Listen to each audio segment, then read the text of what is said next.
Good morning সবাইকে। হর হর মহাদেব, জয় শ্রী কেদার। আজকের দিন আমরা শুরু করছি। এখন বাজে সকাল 4:25। পুজো দেওয়ার জন্য যাচ্ছি, একটু ঠান্ডা লেগে গেছে। কালকে আমাদের 6জনের মধ্যে 3জন অনেকটা অসুস্থ টাইপের হয়ে গেছিল। লাস্ট 3-4 কিলোমিটার বাকি ছিল। আমরাও এত টায়ার্ড হয়ে গেছিলাম যে ব্লগ বেশি করে কিছু আমরা করতে পারিনি। বাট আজকে সকাল সকাল একদম আর্লি মর্নিং উঠে গেছি, পুজো দিতে যাবো অ্যান্ড তোমাদেরকে দেখাবো কিরকম কি হয়। আজকের দিনটা আমার জন্য একটা বড় দিন সামাও। তো যাই হোক, সেসব ব্যাপারে আরো পরে হবে বিশ্লেষণ। বাট এই মুহূর্তে আমরা যাচ্ছি পুজো দিতে, তোমাদেরকে দেখাবো কিরকম কি হয় এখানের ব্যাপার স্যাপার। দেখতে পাচ্ছ আমরা মন্দিরের উদ্দেশ্যে রওনা হয়ে গেছি। তো এতটাই ঠান্ডা যে আমরা টুপি, জ্যাকেট, হ্যান্ড গ্লাভস, তার সাথে আমরা মাফলার পরে নিয়েছি।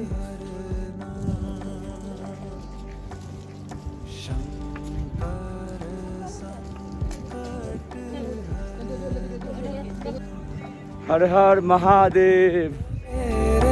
कैलाशों का अंत न पाया, तेरे कैलाशों का अंत न पाया, अंत बेअंत तेरी माया, ओ भोले बाबा अंत बेअंत तेरी माया, शिव कैलाशों के वासी, धौलीधारों के राजा, शंकर संकट हर हर हर महादेव,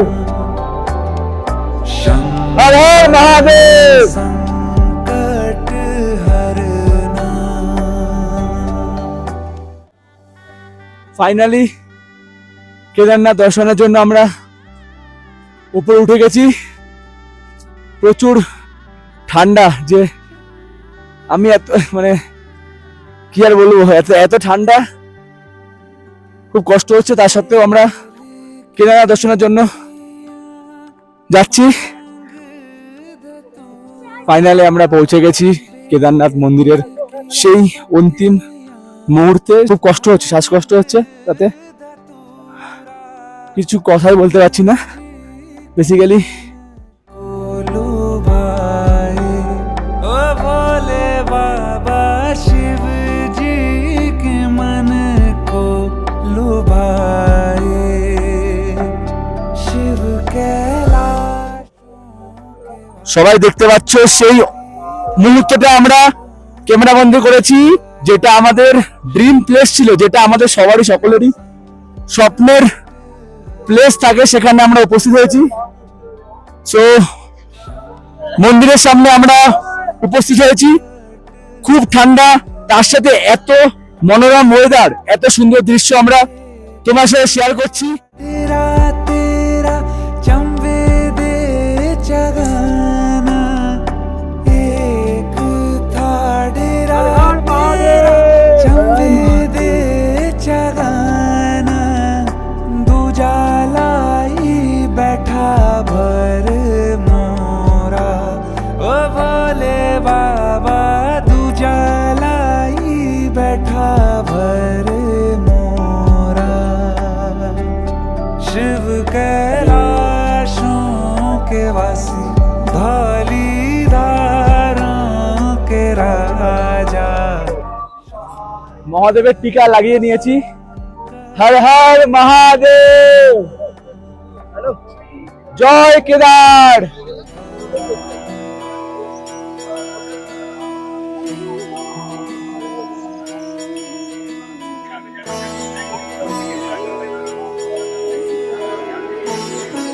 এত দুর্গম পথ অতিক্রম করে আসার পর মনে হচ্ছে জীবনের সবকিছু দেখে নিয়েছি, জীবনের সবকিছু পেয়ে গেছি। এত টায়ার্ডনেস সব শেষ হয়ে গেছে শুধুমাত্র বাবা কেদারের দর্শন হওয়ার পর। হর হর মহাদেব, হর হর মহাদেব।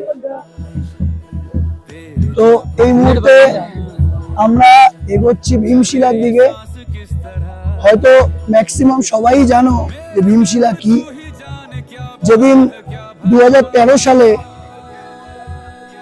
এক বিরাট বান ঝড় তুফান এলো আর এখান দিয়ে জল, ঝর্ণার জল যখন এলো, এই পাথরটি সেই পাথর যে পুরো মন্দিরটাকে বাঁচিয়ে রাখলো, জলটাকে দুভাগে ভাগ করে দিল।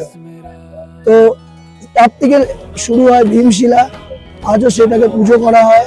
আমরা সামনে যাব, দেখবো কেমন লাগে, আসো আমাদের সাথে।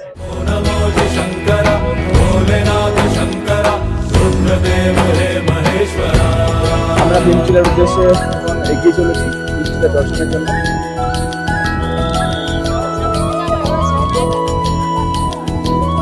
সবাই দেখতে পাচ্ছ কেদারনাথ মন্দিরের ঠিক পেছনটা এত সুন্দর ভিউ, পুরো ক্লিয়ার আজকে ওয়েদার, এতটা ক্লিয়ার ওয়েদার কি আমরা অসাধারণ লাগছে, মানে অসাধারণ লাগছে। এত সুন্দর যে ক্লিয়ার ওয়েদার থাকবে এটা আমরা ভাবতে পারিনি। এত সুন্দর, মানে আমরা ভেবেছিলাম হয়তো বৃষ্টি হবে, কি হবে ভগবান জানে কি হবে, বাট এত সুন্দর ওয়েদার আর মানে অপূর্ব। আর তার মধ্যে আমার আজকের দিনে একটা আলাদাই ভাইবস আছে। আমার এই দিনটাকে আমি আমার রিবার্থ বলে মানি 2023-এর পর থেকে।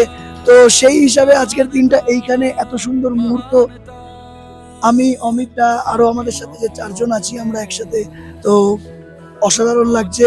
ভীমশিলা, যেটা তোমরা অনেকেই কাহিনী শুনেছো কেদারনাথের, তো ভীমশিলার সামনে এক্ষুনি এই মুহূর্তে দাঁড়িয়ে আছি।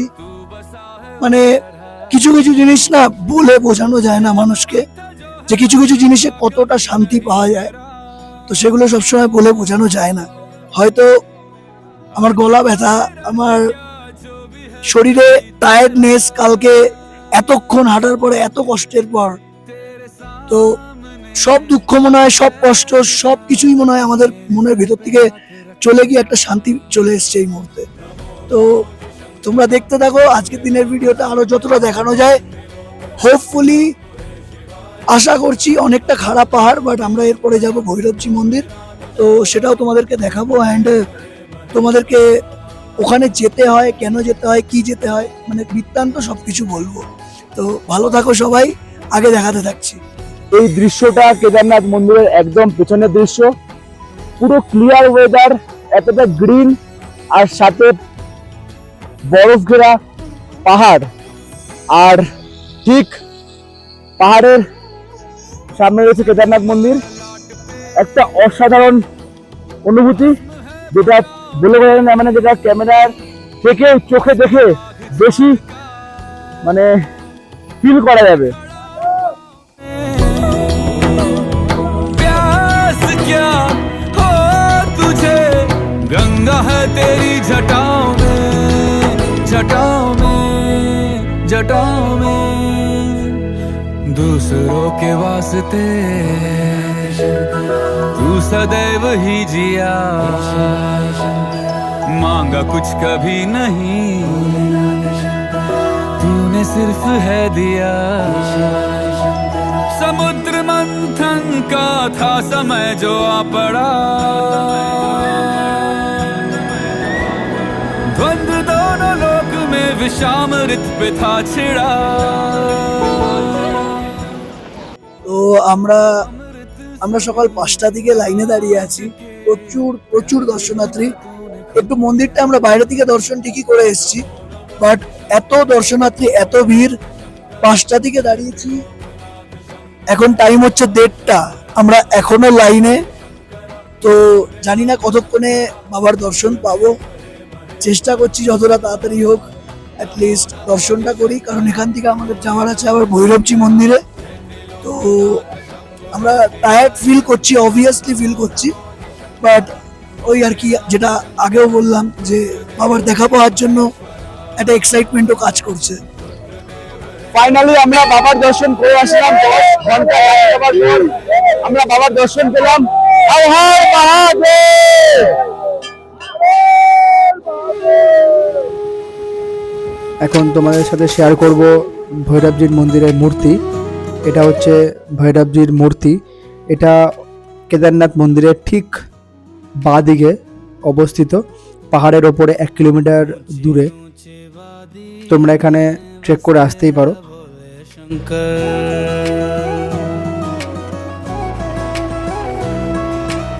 ऊंचे ऊंचे वादी में बसते हैं भोले शंकर, कैसी है लागी मुझको तेरी लगन, गाऊं और झूमू होके तुझ में मगन ऊंची ऊंची वादी में बसते हैं भोले शंकर। ফাইনালি 10 ঘন্টা দর্শনের পর আমি টেন্টে চলে এসেছি।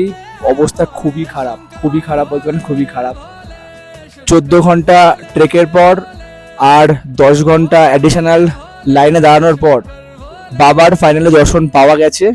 সো প্রচণ্ড টায়ার্ড, শরীরের অবস্থা খুব খারাপ, তোমরা দেখতেই পাচ্ছ, মুখ চোখের অবস্থা খুবই খারাপ। আমি এখন টেন্টে এসেছি, বাকিরা ভৈরবজির মন্দির দর্শনের জন্য গেছে, আমি আর যেতে পারিনি বিকজ একটু রেস্ট নেওয়া উচিত। বিকজ আমরা এখন একটু পরেই আমরা আবার র্যাপ করে এখান থেকে আবার নিচে নামবো। 23 কিলোমিটারের মতো আমরা ট্রেক করে আবার নিচে নামবো আজকেই। তো অ্যাট লাস্ট আমরা কেদারনাথ দর্শন করলাম 10 ঘন্টা লাইন দেওয়ার পর, মানে আলাদাই লেভেলের। তারপরে ওখান দিয়ে ভৈরবজির মন্দিরেও আমরা গেলাম। ভৈরবজির মন্দিরের পাহাড়টা খুবই খাড়া কিন্তু অল্প ডিস্টেন্স, তো সেই কারণে ওটাও দর্শন করে এলাম। কারণ ভৈরবজি মন্দিরটা দর্শন করতে হয়, কারণ ওটা কি হয়, পরিপূর্ণ করে তোমার দর্শন।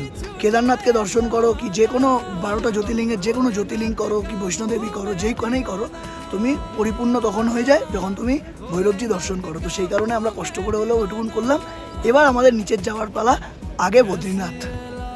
মানে আর আওয়াজ বেরোচ্ছে না, মানে আমরা নামছি, রাস্তায় এত কাদা, এত উঁচু নিচু রাস্তা, মানে আমরা সিরিয়াসলি নামাও যে এত কঠিন হতে পারে সেটা আমরা বুঝতে পারিনি ফার্স্টে, বাট এখন আমরা বুঝতে পারছি। প্রচন্ড খারাপ অবস্থা হচ্ছে হাঁটার জন্য। দেখতে পাই রাত্রি 11:20 বাজে, এখনো কত লোক এখনো যাত্রা করছে শুধু বাবার দর্শনের জন্য। কিন্তু এই ট্রেকটা যারা ট্রেকিং করো না তাদেরকে এটাই বলবো, প্রিপেয়ার্ড হয়ে এখানে আসো ট্রেকিং এর জন্য। বিকজ নইলে খুবই কঠিন, ওঠা নামা দুটোই খুবই কঠিন। আমাদের হয়তো নামতে মোটামুটি রাত 3টে বেজে যাবে।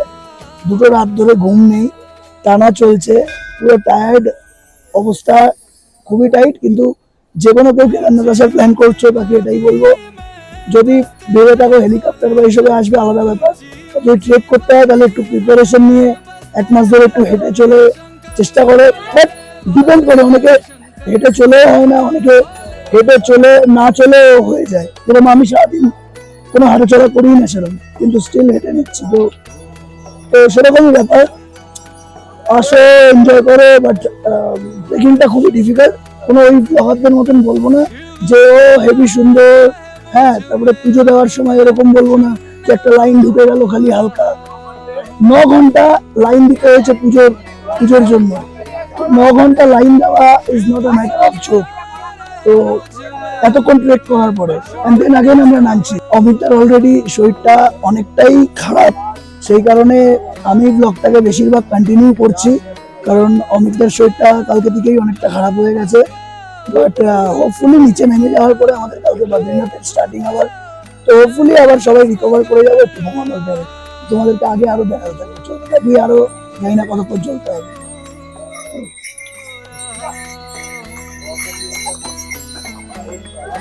এভাবে পুরো রাত আমরা ধীরে ধীরে সবাই রেস্ট নিতে নামলাম, আর মাঝে মাঝে সবাইকে একটু মেসেজ করে দিচ্ছিলাম। ফাইনালি 11 থেকে 12 ঘন্টা ট্রেক করার পর আমরা নিচে নামলাম। খুব টায়ার্ড, দেখতে পাচ্ছ সবাই খুব টায়ার্ড, মানে আর হাঁটতে পারছে না। সো নেক্সট ব্লগে তোমার সাথে দেখা হচ্ছে, স্টে টিউন, সঙ্গে থাকো। হর হর মহাদেব।